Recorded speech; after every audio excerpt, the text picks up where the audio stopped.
this lesson takes place, or this passage takes place just after the Feast of Tabernacles, as best as we can tell. He's talking to the man who was healed, the man who was blind, and then he continues on to talk to the people that are standing around in the temple. And usually when there's some sort of break in the timing, John writes, and after this, and he doesn't do that. So it appears, we can't know for sure, but it appears as though this is still about the same time period as the discussion before, because this comes right on the heels of that discussion. And Jesus delivers a stinging message to the Jewish leadership, to the Pharisees, to the Sanhedrin in this passage. And so we're going to take a look not only at that, but we're also going to look at the different components of this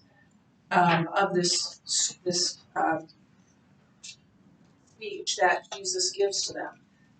We're going to talk about blind sinners, about thieves, about robbers, about hired hands, true sheep, and the true shepherd.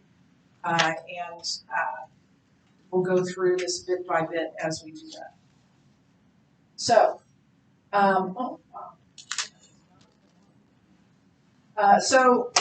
blind sinners. Jesus said, "For judgment I came into this world, that those who do not see may see." Who do you think he's talking about there?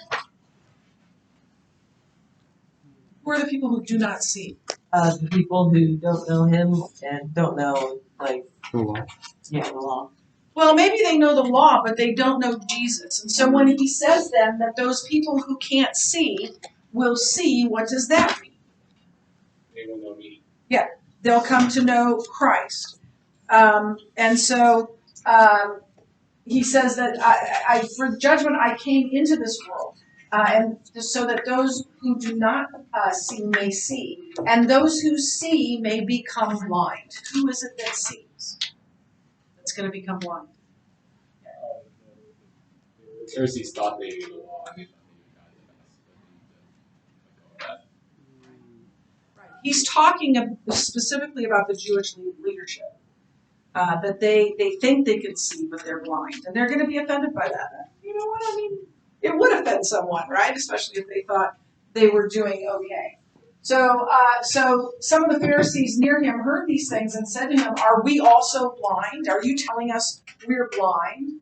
And Jesus said, "If you were blind, you would have no guilt. But now that you say we see, your guilt remains." That's what I think that means. What? I think I read it wrong, because I was like, "Those who do not see may see," and the Pharisees were like trying to play along, and were like, "So we must see everything, and we must be blind then." Like they were just kind of like mocking it. But then Jesus was like, "No, you're saying you see."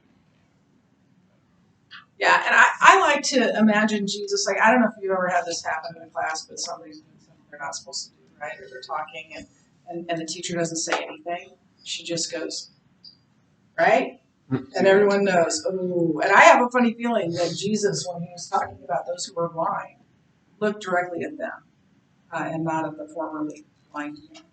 Yes? I think it's an accountability thing. No, like if you know, because there's a lot of that in the New Testament and the Old Testament. If you know you sinned, it's worse. So those who are more accountable, those who know more are more accountable to their sin.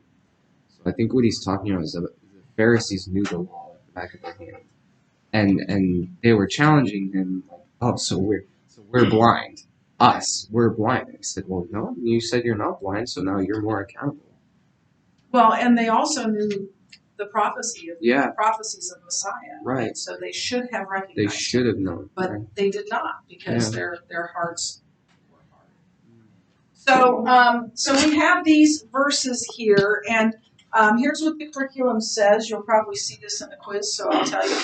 But as long as a person, what Jesus is saying is that as long as a person thinks that he's all right, he's all wrong, spiritually speaking. The person who says, "I don't need anyone, I'm fine, I'm a basically good person, I don't need," they are wrong spiritually. They are blind spiritually. And that's the Pharisees. We are the godliest of the godliest. Who would be better than us? And even in that, just that very attitude shows a lack of not only of understanding, but humility. And so those who are more sure of their own, most sure of their um, holiness, are oftentimes the farthest from God. And we see that in the woman caught in adultery, right? We see how she came to faith in Christ. We see that in the woman at the well. We see that over and over and over again. The Pharisees thought that they could see, and therefore they were blind. Because of that, because they thought they had no guilt in them, then they were blind to the truth of who Jesus was. And sometimes those people who think they are just fine are the hardest to win to Christ. Years ago, I knew a guy named Mel Goebel. Mel Goebel, I may have mentioned before. Mel Goebel was a former, well, he was a murderer, a former inmate, and he came to Christ in prison for the murder that he committed. And he ended up being released in part because he became such a wonderful evangelist, and he had obviously changed. And he became the head of prison fellowship in this region. And that's how I knew him. And I remember having lunch with him and with my dad one time, and he said this. He said, "It is easier to convince a convict in prison of their need of Jesus than it is the average middle class." Why do you think that's so? Yeah. Probably because people who are convicts really have no sense of hope for the future, and it's probably a really dark time in their lives, being whatever crime they committed. And people who are middle class and everything, like people who are just normal citizens in the world, don't really have Christ as much because, or at least they think because life still needs to them. They have a good enough amount of money. They're in a stable job, financially stable. Whatever. It's not as much of a need. And people who are convicts have kind of almost like a thirst to have something better in their lives. Yeah. Good points. Yes. So kind of building on what somebody else said, generally speaking, I think people who are convicted for major crimes know they've done something wrong. And I think with that, they're easier to come to terms with the fact that Jesus is their victim and that Jesus pays for that, so it kind of helps them start a deal. But I think when you grow up in a environment of contaminant and complacency, I think it's easier to justify the fact that you don't need to go anywhere. Like you don't need to grow, you don't need to start anything new because you think you're fine. Also maybe like kind of how like you can't serve you can't serve two masters like God in the world. Like the people who actually like are comfortable in the world are going to be more difficult to convince them to like leave their faith from that and put it in God, whereas someone who's been like in prison and does not have that worldly comfort is going to be a lot easier to keep their faith from that prison and give it to God. That's also a great point. That's why it's hard for rich people to enter the kingdom of heaven because they have so much in the world to hold on to. And people in prison it's all been taken away as a consequence. They really have nothing to hold on to anymore. Yeah. The person who is a fine, upstanding citizen, right, and never been in prison, never, maybe speeding. I'll tell you who was not a fine, upstanding citizen. Whoever it was, that as I was approaching the intersection at Childs Road, blew past his red light, like didn't slow down, sped up as he got to the red light, and swerved in to turn right in front of me. That guy. But most, average Americans especially, think they're doing okay. And what do they say? They say, I'm a good person. I've never killed anyone.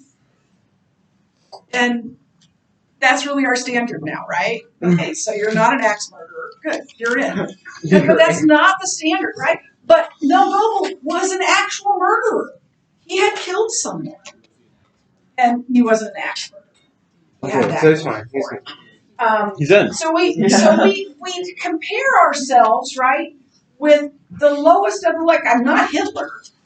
Well, good, that's great, but there's a lot of room between Jesus and Hitler, right? Yeah. And so we take the standard and we make it as low as possible. Is that the standard? No, What's the standard? Christ. Christ is the standard. Perfection is the standard. Anyone there? I'm not either. None of us is, and that's the whole point. That we can't make ourselves holy. We can only trust Christ. And we will, I just quoted Larry Norman. None of y'all know who Larry Norman is, but all of y'all should know. Larry Norman is the guy, I probably mentioned it before.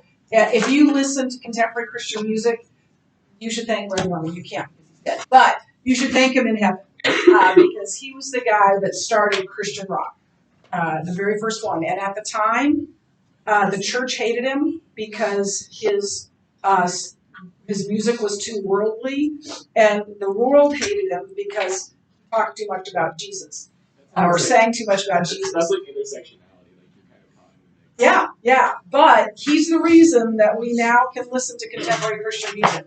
And so and I just quoted this to my colleagues this morning. Nothing, this is one of his songs, nothing ever changes, everything remains the same. We are what we are to the day that we die. We are sinners. We are born sinners, and there's nothing we can do about that. It is only through Christ that we can be changed. We will still be sinners till the day that we die. But He is able to make us new. And so that's what he's saying. If you realize your need, if you realize you're a sinner, then there's hope. If you don't, and as long as you don't, as long as you, I'm just fine. Not for that person. Yeah. I just realized the blindness in people nowadays is, I don't need Christ. I'm good. I'm all good. That's usually what you hear when you ask someone a family prayer. No, I'm good. And for the Pharisees, I don't need Christ. I'm already holy enough. I mean, that's why Paul needed the scales over his eyes. I mean, he thought he was doing pretty good with things. As righteous as God. Right. It's still not righteous. Right. Still not righteous. So let's talk about when this whole parable type thing with the sheep and their masters and all that. Truly, truly, I say to you, he who does not enter the sheepfold by the door, but climbs in by another way, that man is a thief and a robber. So Jesus is using this imagery of a sheepfold. And a sheepfold was a place that the shepherds took the sheep to rest and to be safe from predators. This is a modern day sheepfold. The sheepfolds of Jesus' day were often a cave, if they could find a cave. There some were enclosures that were made out of bushes and things like that. And there were some more permanent sheepfolds as well. And so it was a place of shelter for the sheep, a place to be safe from wild animals or from poachers wanting to take the sheep from the sheepfold. So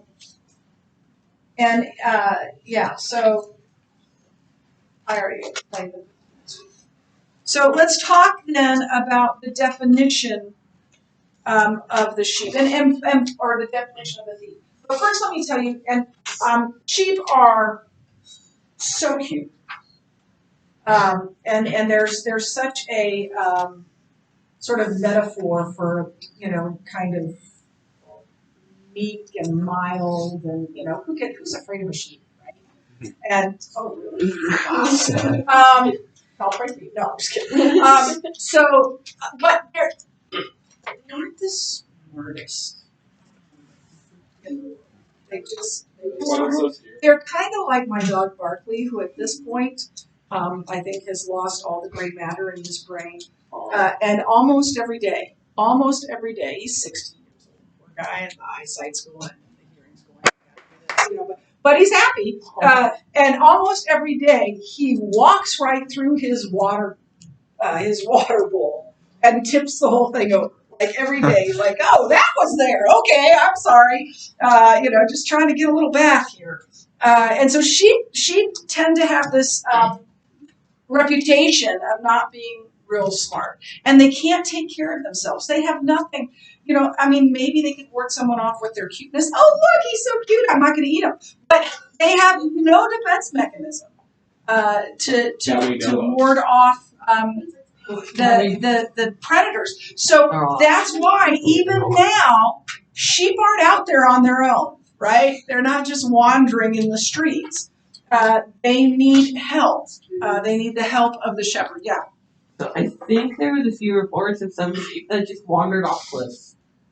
I'm sure. Yeah, they wandered off cliffs and the rest followed. Yeah. They didn't even realize it was a cliff. They're like, what was this? So there were different kinds of sheepfolds. One had, and most of the time, they just had one door. Like they're different kinds of sheepfolds, but the similarity they had is there was one way in and one way out. And one shepherd at least had to stay awake at night to keep the sheep from becoming some other animal's dinner.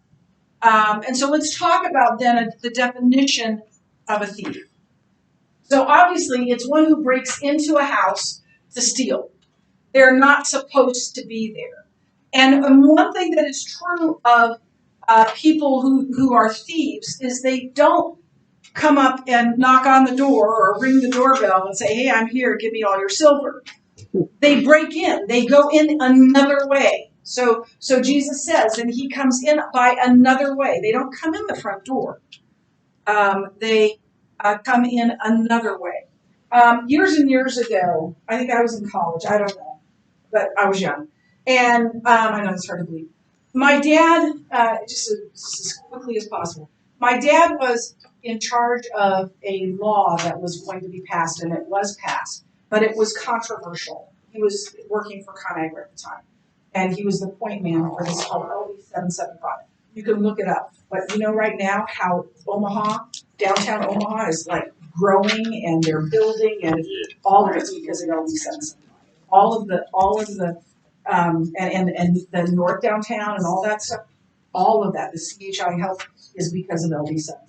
In fact, after my dad died, their lawyer took my mom up to the top floor of what used to be ConAgra's building and looked out over the riverfront and said to my mom, all of this is because of mine. But he ticked off ConAgra actually ticked off some people. They were really angry. There were a lot of letters to the editor, and my dad even got death threats because he was the point person for getting that passed through the Unicam. And so ConAgra put in a security system, which at the time was very unusual. Houses didn't have it, in our house. And we learned how to do the security system. And the one thing my sister remembered was if it starts going off, rah, rah, rah, it means we've been penetrated. So we get home, my next youngest sister and me, who generally is very, very smart, way smarter than I am, just not this time. And we are locked out. But somehow the door from the garage, we got into the garage, but it was locked. It was never locked. We couldn't understand why. And so we called the police. Or the police happened to pot us in the garage. I don't remember which. But they, I don't, because we wouldn't have been able to call them because we didn't have cell phones. Anyway, so he taught us how to use a credit card to get into the house. I cop did. And we did. And the door opens and the system starts going, rah, rah, rah, rah. And my sister's going, we've been penetrated. We've been penetrated. Sweetie, we're the ones doing the penetrating. We're breaking into our own house, and we're penetrating the house. So that's what a thief thief does, right? He goes in and he uses a credit card, and we weren't thieves, obviously, but we were coming in by another way. We weren't coming in the front door. We were coming in by another way.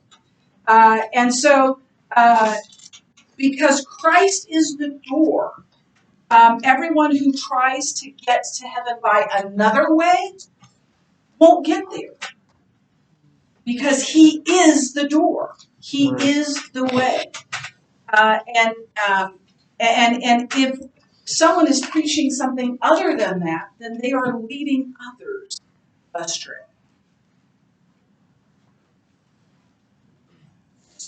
Yeah, I won't get into this. This is going to take a while. So we'll stop there. We'll pick up here on Tuesday.